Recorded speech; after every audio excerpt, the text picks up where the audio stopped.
అడిగెళ్ళాలి, పాటలు పాడాలి, దేవుడు స్తుతించాలి, ప్రభువుని గణపరచాలి, ఆయన్ని సంతోషపరచాలి. ఈ కార్యక్రమాలు చేసే మనసాక్షి ఉండాలి. అప్పుడు ప్రభు మనకు ఎలా ఉంటాడంట? కేడెము ఉంటాడు. హల్లెలూయా. అదే కీర్తన గ్రంథం చూడండి, 119:50 కీర్తన గ్రంథం.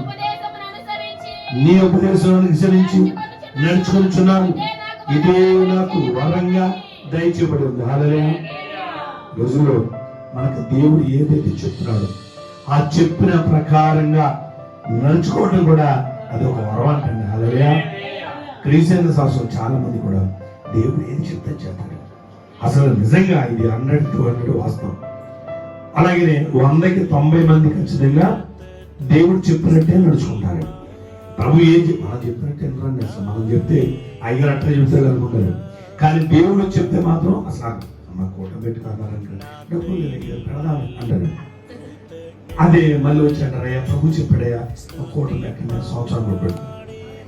అలా అందరూ ఈసారి ఏదో శ్రమ వచ్చింది అమ్మా, ఈసారి ప్రభుత్వం నడవడానికి 2 కోటాలు పెట్టుకోవడం సంవత్సరం.